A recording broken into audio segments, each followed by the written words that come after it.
Welcome to the Surrey Hills.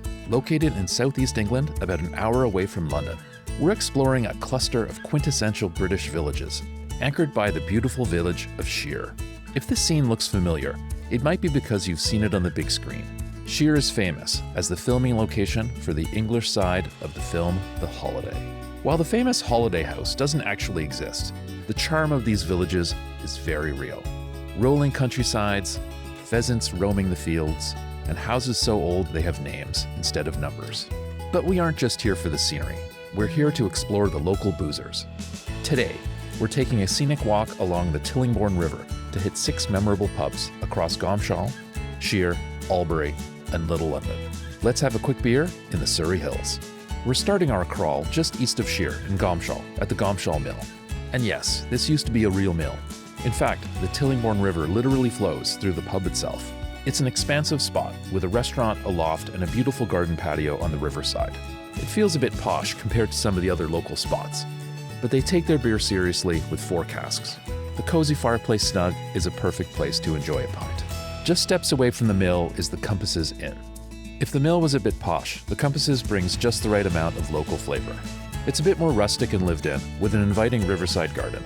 It's the kind of place you'll find lively locals chatting up the staff on a weekday afternoon. They pour 3 real ales here, including a local favorite you'll see regularly, Shere Drop. Let's head west from Gomshall into the village of Shere itself. It's an extremely scenic walk past sheep, horses, and ancient trees. Our first stop in Shere is the William Bray. As you approach, it looks more like a mansion than a pub. Inside, it's impressive. High ceilings, friendly owner, and a vibe that feels posh but welcoming. You'll find multiple casks here, including the ubiquitous Shere Drop.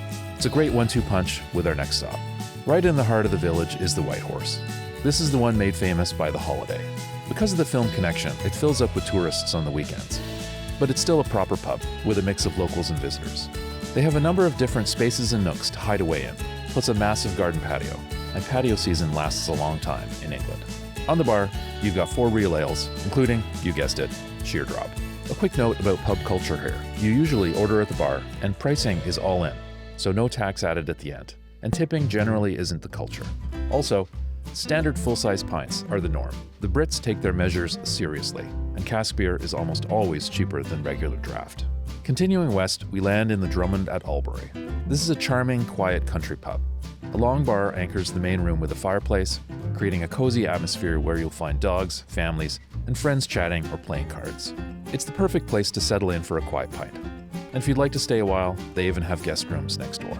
Our final stop requires a delightful wander through the fields and trails to Little London, literally across the street from a field of horses, to visit William IV. It's got a contemporary vibe but retains that classic feel with exposed brick and low ceilings. They've got a Pizza Hut in the back with an open-air service window, a sizable patio, and yes, 3 more cask ales to enjoy. From river mills to movie locations, these villages in the Surrey Hills offer some delicious classic UK pub crawling. But we aren't done in this area yet. We're venturing from the villages to the larger towns, and we'll explore Guildford and Dorking next. Stay tuned as we continue a quick beer in England.